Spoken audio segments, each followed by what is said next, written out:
Welcome to the Orthopedic Indications channel, where we discuss medical education for medical sales consultants and reps. Hi, my name is Nick Strasser, and this is Orthopedic Indications. This is a video that I'm putting together on insertional Achilles tendinosis and management of it. I've approached it from a couple different perspectives. I've made videos on an endoscopic resection, and we've done one on a Zadig calcaneal osteotomy to decompress the Achilles, but this is focusing on minimally invasive approach for insertional Achilles tendinosis using what's referred to as the Arthrex SpeedBridge technique.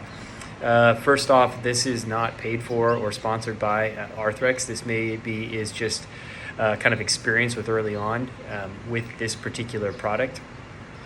Which I've actually really liked quite a bit, and I think is going to be a good adjunct for management of these patients. Just to kind of set expectations historically, if you go back to 2002, McGarvey described a midline insertional Achilles approach. Its advantage is that it's utilitarian, so it's extensile in nature. You can get to kind of everything you need to get to. There's a number of other approaches that have been described: medial, lateral, hockey stick, and all of them have their advantages and disadvantages. This is not a video to necessarily dissuade you from one way or the other. The advantage of the midline incision is that you have a utilitarian approach. You can get to the FHL if you need to. The disadvantage can be wound healing. As we all know, that area can be tough to heal. And then it also can rub on the shoes. So if the scar heals in a little bit of a thick nature, it can cause some problems there. SpeedBridge came out a number of years ago, I think about just over a decade, maybe around 2011, 2012, if I'm not mistaken. And that's a nice option for repair. That's basically kind of replicating a double row technique like you might see in rotator cuff repairs. But you have, initially I think it was a 475 anchor into the proximal row, and then you took the tapes over the top, and it's a knotless repair, nice robust repair. You could split the tendon, you can lift the tendon, there's different ways you can get to it, but that's been around for now at least over a decade, I believe. And then, like I mentioned, you have the Zadig osteotomy, which is a little bit of a new take on an old procedure where you do a dorsal closing wedge osteotomy to decompress the Achilles. There is some issues that you can have with bone healing. Reportedly early on there was trouble with wound healing, but maybe with the minimally invasive techniques I think that's going to be less of an issue.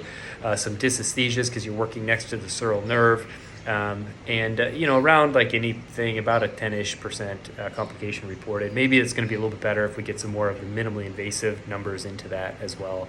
People who use it love it and describe very, very happy patients, so that's certainly a good option to use. And then a posterior endoscopic resection. I'm actually going to use that in this particular talk to kind of talk a little bit of how we utilize that as well. The minimally invasive technique basically is a combination of three different techniques. It's a osseous resection, that's you're using a burr to do. It's a bursectomy and resection of some of the intratendinous calcification, and I realize that bursectomy may be a little bit of have opinions about it, but that's basically kind of how I approach it.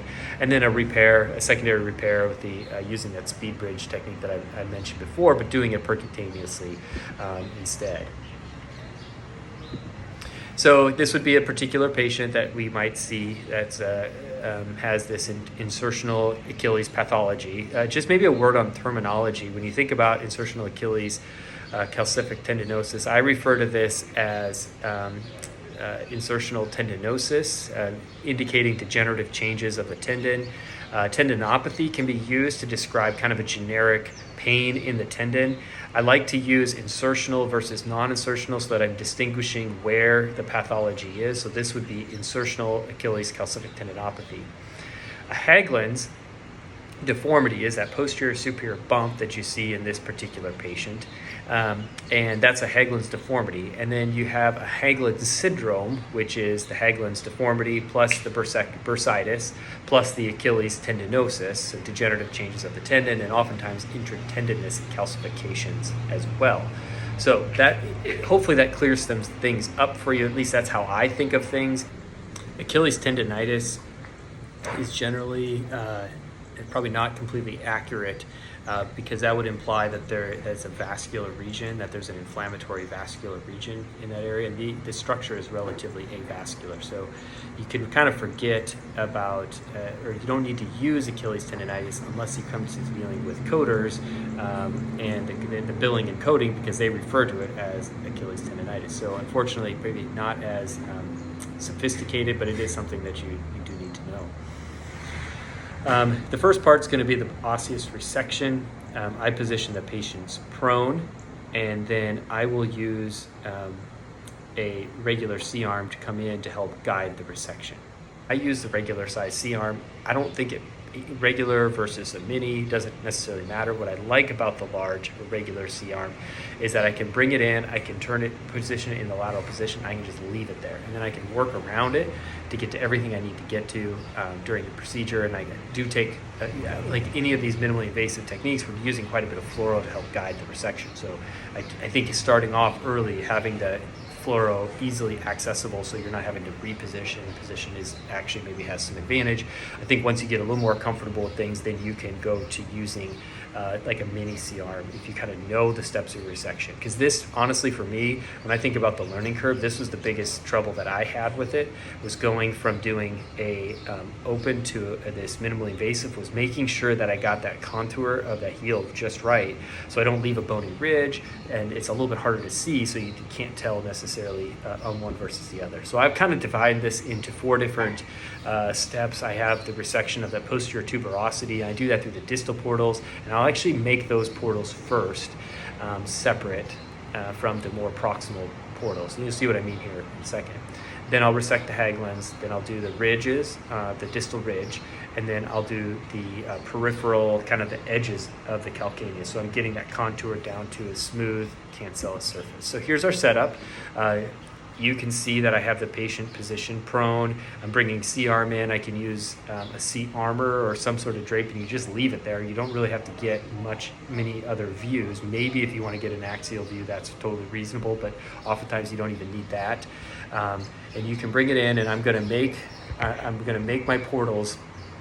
That first is those distal portals, and then I can bring the burr in through that technique. Now this is what I'm trying to get to. I'm trying to get the resection to about this contour, so that kind of has some goal. I'll oftentimes draw it out on the sheet exactly what I want it to look like, so that I have something to go off, some sort of a template to work off of. And then I'll come in through that distal portal.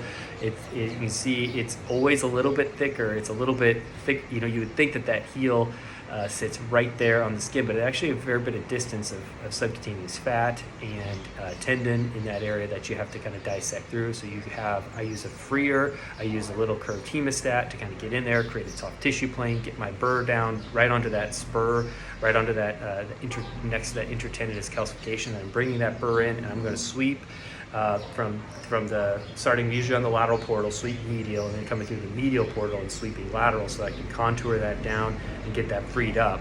And again, you can want to use fluoro to kind of help guide you. So then after I do that, I kind of get that contour down to a smooth edge. Oftentimes you still have some of that intertendinous calcification that's still there, so then I'll make another portal just above that. And now I wait to make that portal, because then I can kind of see where I need to make it to get to that Haglund's resection and where I want to put my anchor. And you can mark it out again on your preoperative x-rays, but again, maybe just waiting until you need that portal to go ahead and make that incision. And then I'll come in through that portal, and I'll just contour that down, and I want that down to a nice smooth edge. I'm just trying to recreate that kind of normal calcaneal resection. I'm not trying to over resect. I'm just trying to get that nice and smooth in that area. And again, working medial first, usually lateral first and then medial, but doesn't matter. Like just something to kind of systematically get through it. Then I'll come to the insertional ridge, again, coming in from that distal portal and just kind of sweeping down. Sometimes you have to come to the proximal portal as well, but kind of sweeping down to make sure you get the resection all the way down to the ridge, so you don't leave them with a bump or a ridge in that area. And then I think it's really important to get to those medial and lateral ridges and contour those areas down, kind of on the side of the calcaneus, because otherwise if you leave them with a big resection and they have a ledge there, that can rub and irritate the tendon. So you definitely want to get that smooth down to a smooth bleeding kind of cancellous surface. And so this is what it looks like. This is that patient. Is that what it looks like after the initial resection, which I'm overall pretty pleased with. I have a nice resection. It's nice and smooth. I've done the medial and lateral resection at this point. So then I'll do the arthroscope. So what I'll do is I will, through the distal portals, I'll bring in a 2.7 scope. It doesn't matter because it's a pretty easy shot. You just slide in through that area. You can see right underneath the tendon, and you can slide your shaver in there. And I think of this a little bit as kind of an adjunct to help remove all that bony debris. Most of the time what I've found is that by the time I get done with the resection, kind of being very systematic about it, that the edges and the ridges are all pretty good. So I will put this shaver and camera in, and I'll just kind of clean up all the bony debris.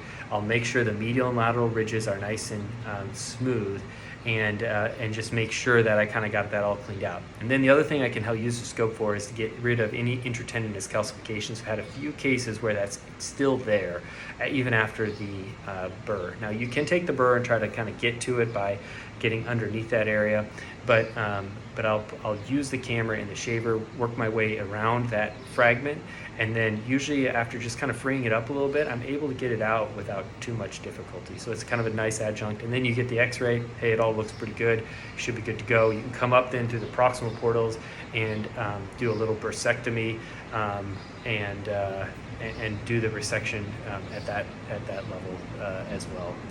Okay, so now we're on to the fixing it. Now a lot of this you can look up the technique guide. And you can kind of see what that looks like. So I maybe don't need to spend as much time there. Arthrex has a good technique guide that you can go by, but maybe just a couple of key points, high points on this part.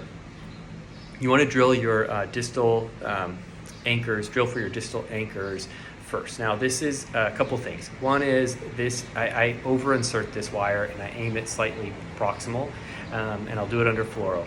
And then I kind of diverge the two ends together, or converge the two ends together, so it kind of looks a little bit like an alien.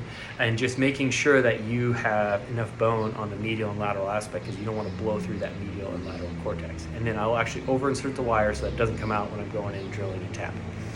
Then I'll drill with my cannulated drill over the top of that.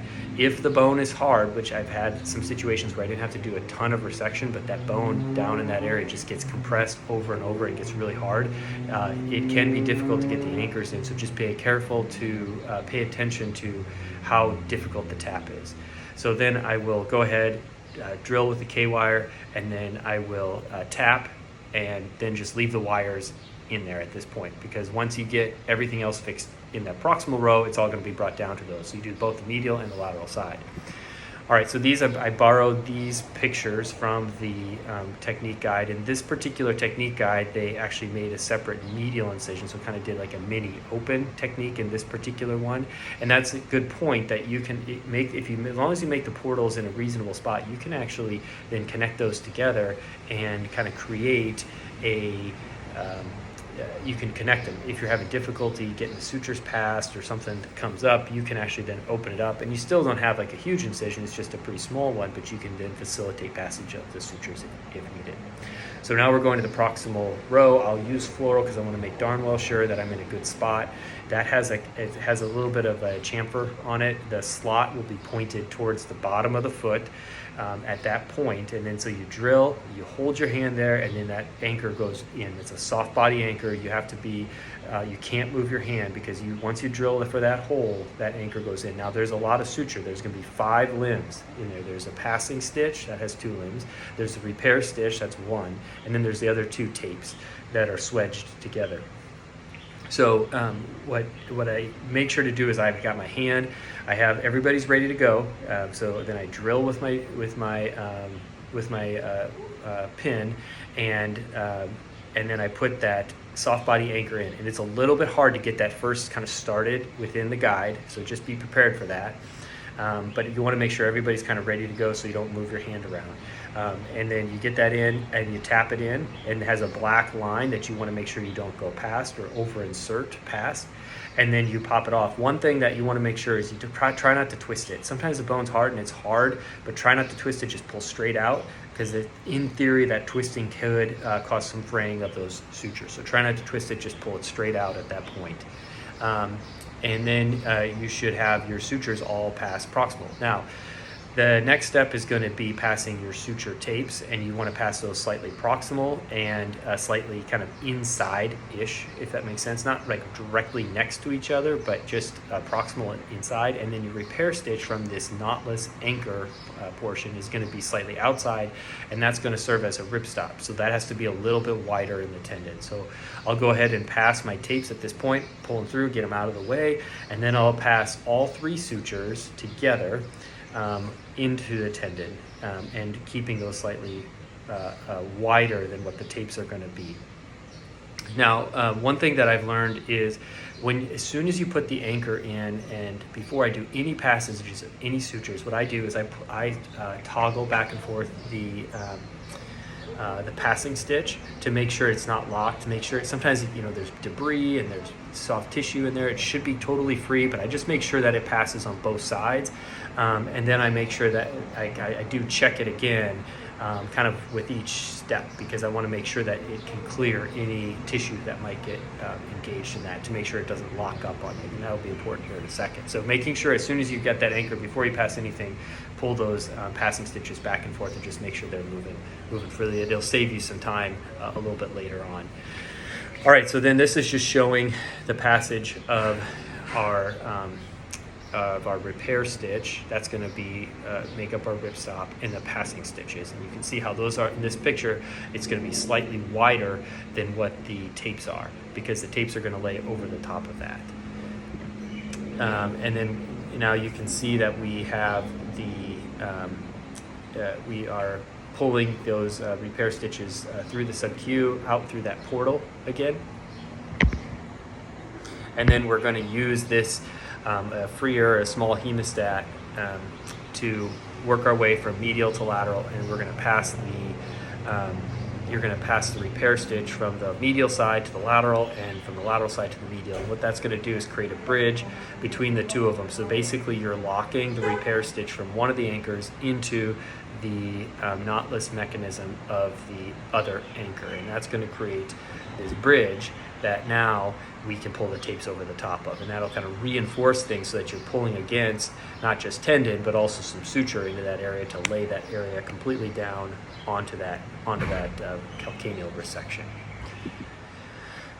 So here we've passed our stitches back and forth, and now after we do that, we go ahead and then pull the tapes. Now we have this big broad tape footprint, and we anchor those down with those 3/9 swivel locks in that distal row. The key points here are to keep that wire in, and just take a little bit extra time to make sure you're into the hole that you pre-drilled already. So that, I think, sometimes seems you think it's going to be really easy, and sometimes a little bit tricky, because you have that really thick sub-Q tissue and it can get in the way. It's kind of those like packing bubbles, like that's what that fat is like, and it can kind of get in the way. So just making sure you can see everything in there, particularly if you just have kind of a small portal. And then make sure the eyelet is faced down towards the bottom of the foot, so that those sutures can kind of slide back and forth and almost like auto tension themselves there. So that's the other thing I'll do in that situation. So that's the repair, and that's what it looks like when you're all said and done. Again, if you can do it with a little bit of a mini open, but you can also do this with just through those 4 portals as well. And this is what they look like. These are all at 2 weeks. Overall, looking really good. Overall, quite pleased at 2 weeks. I'm still splinting just because of concern of that heel being kind of a sensitive, difficult area to heal. But anymore now, I think it's going to be just a matter of time until we can put these in a boot right away, because at 2 weeks I let them go into a boot and begin range of motion, begin physical therapy, begin progressive weight bearing, and increasing kind of their activities as tolerated. So that's kind of my take on it, on this particular procedure, with some of the early tips and tricks and learning points that I've come up with. Hopefully it's helpful. If you like it, make sure you subscribe so you don't miss out on more videos. Thanks.